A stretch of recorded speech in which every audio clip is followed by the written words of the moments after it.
Hi everyone, my name is Martin. I'm going to tell you a fascinating story about life, how it changed when I stole someone else's memories. Actually, our memories are very interesting. Have you ever had the feeling of deja vu? How familiar is it to you? And how did you feel when it occurred? Have you ever thought that you might have experienced something like this before? Maybe even not in this life. But still, and who knows? Maybe it wasn't you who lived it, but somebody else? Anyway, I was a rich kid from the coolest school in my town. I had a friend named Ben, and he and I have been inseparable since we were kids. Ben was rich too. His parents were in oil money, mine in precious metals. Plus, our parents started a business together, more than one.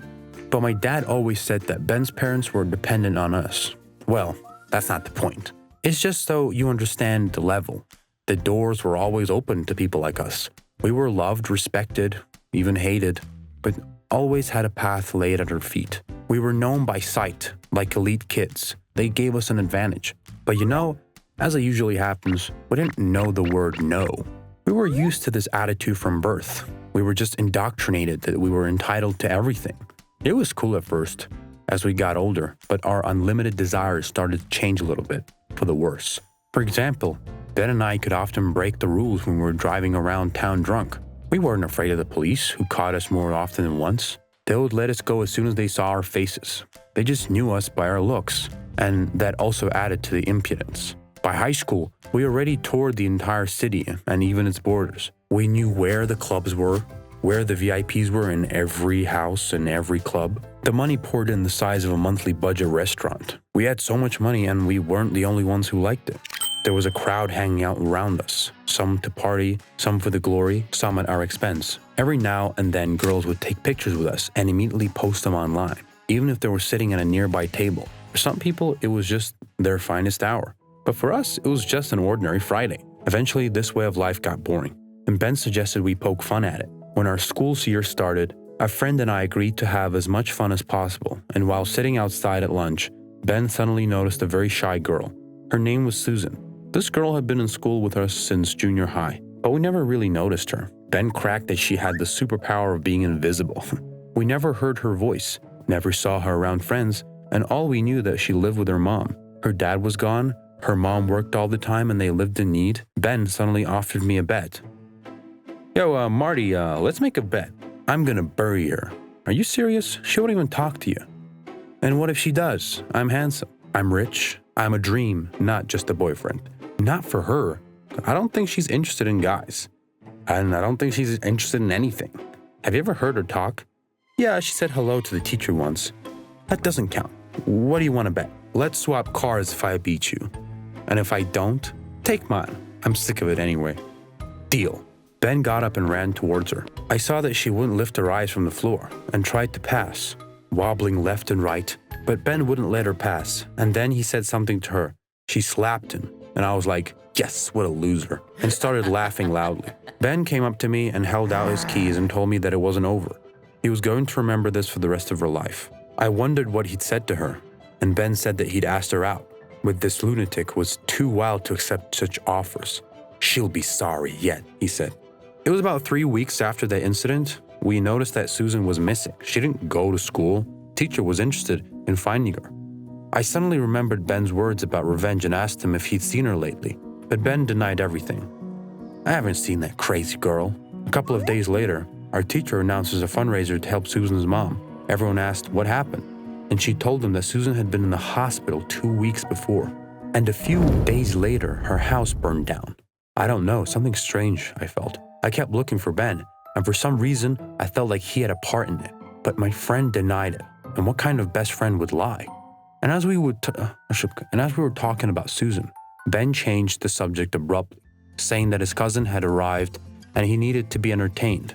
We met at a club. As usual, we hang out a lot, had a few drinks, and at the end of the night, I felt a little uncomfortable. Told Ben that I was going home, but he got angry and told me that when I dragged him to a party, he was with me to the end. An hour later, I had a vague sense of what was going on. I remember Ben standing with some girl holding her hand tightly, and she was resisting and yelling at him. And he said in his ear, "Who are you to say no to me? I'll destroy you, understand?" Then I came over and let her go, and the girl ran off crying. I asked Ben to drive me home. He was pissed off. He was acting aggressive, I told him to go easy on the girls, and he just laughed and said that I reminded him of Susan. What? What do you mean Susan? Did I say Susan? Nah, I meant my ex-girlfriend. Your ex-girlfriend's name was Naomi. Bro, I'm driving. Let's not do this right now. By the way, Ben, what did you do to her?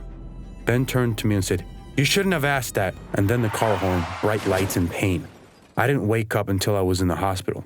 I was so messed up. It turned out that we had been in an accident. My heart was damaged. But I got a donor heart transplant. They said that just at the moment when they brought me in, a man with the same blood type and rhesus had died, so his parents gave his heart to me. It took more than a month to recover. My memory was so affected. I did not remember much. Ben came to see me. He was fine, just bumps and bruises. I was glad he was okay. When I was discharged to go home, for the first time in a long time, I fell into a good sleep, deep sleep. And in my dream, I saw an image of Ben. He was standing right next to the poor little house. The room is all on fire, and a woman is sitting on the ground next to him, crying. And Ben hides and walks away. I woke up in a cold sweat. Gradually, I was getting back to normal. Started attending class at school, and when I got there, I saw a framed picture with the entrance of mourning written to it. It was the same Susan. I found out that she had died recently due to some illness. I felt so sorry for her. I asked Ben if he knew the details and if help had been collected for her mother at the time. And he just said, no, I haven't heard anything. The second night, I had another nightmare where Susan and her mom were sitting at home talking about something. Then, as of a few years later, she got into school. I heard them talking to her mom and more. It felt like it was me talking, like I was Susan. I felt like I was just talking about her a lot, so I dreamt it all. But the dreams became systematic. It went on like this for more than a week, but the last dream was the most vivid dream. As if I were Susan, Ben came up to me and told me to go for a walk with him, and I said no. And then he grabbed my wrist and squeezed it hard, and that he wasn't used to hearing no, and that he threatened that if I told him no, not only would I be sorry, but my mother would be too. I slapped him in the face and left. Sometime later, when I was coming home in the evening, Ben caught me again. He was drunk and I told him to go home and leave me alone, but he brazenly grabbed my hair and said that I had to go with him. I kicked him between the legs and ran away. A couple of weeks later, my health deteriorated. Kidney disease. No medication helped anymore. I went to the hospital. It was bad. Then I found out that my mother and I had her house burned down. I knew right away that who had done it. My nerves and worries made me feel worse. I knew that I was finished and asked the doctor and my mom to talk. My heart had always been healthy and I asked to give it to someone after I died, so that person would live out the rest of my years. And then I woke up in a cold sweat again. My heart was pounding frantically. I couldn't sleep. My stitches hurt. My thoughts were running erratically in my head. It felt like I was going crazy. Early the next morning, I ran to the hospital where I had the surgery, found the doctor and asked whose heart I had transplanted. He wouldn't say, citing medical confidentiality. But I gave him $2,000 and he said, "It's Susan Barn, the girl from your school." Those words got under my skin like an electric current. I ran outside and just cried. I realized that these dreams were memories. But even worse, I realized that my friend, my best friend, had destroyed her life, destroyed the house, and left Susan's mom without anything. I immediately ran home, cashed all the money I had, grabbed my and Ben's car keys, and drove to Susan's mom's house. She lived in a homeless shelter. I invited her over to the cafe and handed her a suitcase full of money and the keys to 2 cars. I told her that she had enough money for a nice big house and a secure life for the next 10 years. She was shocked and didn't want to accept it and asked why I was doing this. And then I couldn't stand it and told her that her daughter had been a more precious gift in all of this. She had given me life. Her mother understood right away. She touched her hand to my seams and cried hard. "Don't waste it, my boy," she said, and left. I went to see Ben. He was surprised at my late visit. As soon as he opened the door, he immediately got a powerful punch in the face from me. I broke his nose and yelled that he was nothing, a monster who I would never call my friend again. Ben didn't understand what was going on. "You burned down her house because she wouldn't say yes to you, because she wouldn't go out with a freak like you. You killed her! You killed her!" I yelled. "How? How do you know?" I saw it all. I saw it all in my head. "I hate you, you monster." After these words, I came home and told my father everything. I decided to stop the business that our family was doing, and I had the right to do it.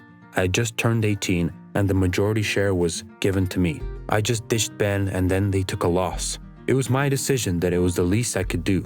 I haven't even acknowledged him as an acquaintance since then. I started hanging out with Susan's mom more often, helping her sell cars, buy real estate, start her own little business.